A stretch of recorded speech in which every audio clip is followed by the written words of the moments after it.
የነብዩ ጩኸትና የእግዚአብሔር ዝምታ የሚል በክፍል አንድ ትምህርት ላይ የቀጠለ ሐሳብ ነው። በክፍል አንድ ትምህርት ላይ ቀጣይ የሆነ ትምህርት እና ይሄ የነብዩ ጩኸትና የእግዚአብሔር ዝምታ የሚለው የሰቆቃው ኤርምያስ መጽሐፍን ነው ዋና መነሻ የሚያደርገው። ነብዩ ለምን እየጮኸ እንዳለ፣ ለምን እንደሚያለቅስ፣ ለምን እንደሚያነባ ህዝቡ ላይረዳው ይችላል። ግን የሾመውና የወከለው እግዚአብሔር ይሄንን ጩኸት ይሰማል። የእግዚአብሔር ዝምታ ቢኖርም የእግዚአብሔር ዝምታ ለ70 ዓመት ሙሉ ቢሆንም ነብዩ ጩኸቱን አላቆመም። ነብዩ መልእክቱን ወደ እግዚአብሔር ከማድረስ አላቆመም። በጣም ልዩ የሚያደርገው የዚህ የኤርምያስ ጩኸት አሁን እንደምናየው ምድራችን ላይ ዝም ብሎ የጭቃ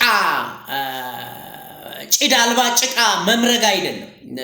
እግዚአብሔር ያሸከመው ነብይ ከመሆኑ የተነሳ ሸክሙ እግዚአብሔራዊ ብቻ አይደለም፣ የሰውንም ሸክም ተሸክሞ ነው የሚሄደው። ነብዩ የሽማግሌዎቹን ሸክም የተሸከመ ነው።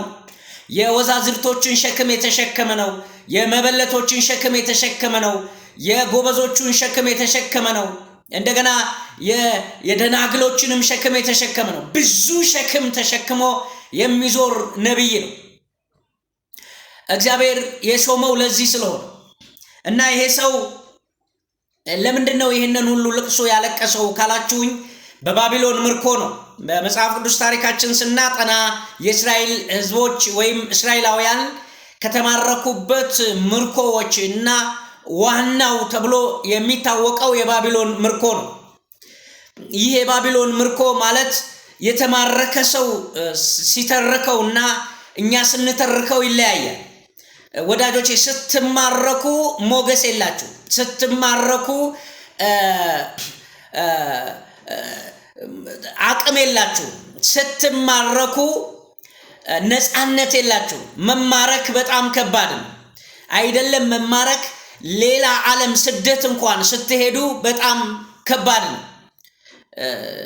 ሙሉ መብታችሁን ነው የምታጡት። የምትበሉትን መምረጥ አትችሉም፣ የምትለብሱትን መምረጥ አትችሉም። ምርኮ ከባድ ነው። አንዳንድ ጊዜ ሰዎች በአጋንንት ምርኮ ሲማረኩ ላይታወቃቸው ይችላል፣ ግን ሙሉ መብታቸውን ሁሉ ይነጥቃቸዋል። አጋንንት ሰዎችን ሲማርክ መብታቸውን፣ ሰውነታቸውን፣ ማንነታቸውን ሁሉ ያሳጣቸዋል። እግዚአብሔር ለዚህ ነው ምርኮን የሚጠላው።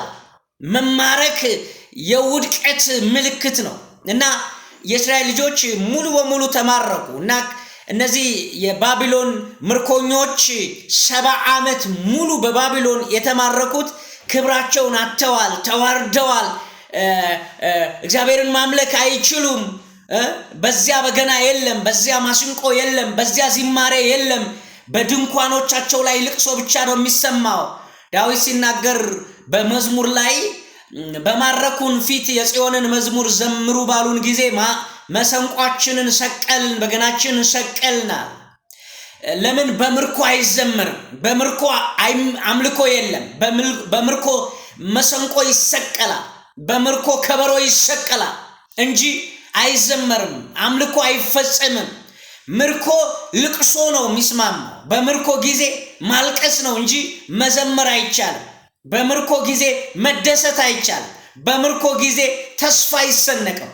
በምርኮ ጊዜ ሞት ይመጣ ይሆን ወይ ከሚል የዘለለ ሌላ ምኞት አይኖርም እና ለዚህ ነው ማሲንቋችንን ሰቀልን በዛፍ ላይ የጽዮንን መዝሙር ዘምሩልን ባሉን ጊዜ ያለው ዳዊት። ስለዚህ ነብዩ ኤርምያስ በዚህ በምርኮ ዘመን የባቢሎን ምርኮ በሆነ ጊዜ ነው እንግዲህ ይሄንን ሰቆቃው ኤርምያስ የተባለውን መጽሐፍ የጻፈው ወይም ያለቀሰው። ለምንድን ነው ያለቀሰው የሚለውን በዚህ በምዕራፍ በክፍል 3 ላይ አስተላልፍላችኋለሁ። በጣም አጭር ስለሆነ እንዲታይ የሚያደርገው የቲክቶክ ባህሪ እሱ ስለሆነ በክፍል 3 ላይ ለምንድን ነው ያለቀሰው የሚለውን፣ ከምን አንፃር አለቀሰ፣ ምን በደል ቢደርስባቸው ነው የሚለውን በክፍል 3 ላይ አስተላልፍ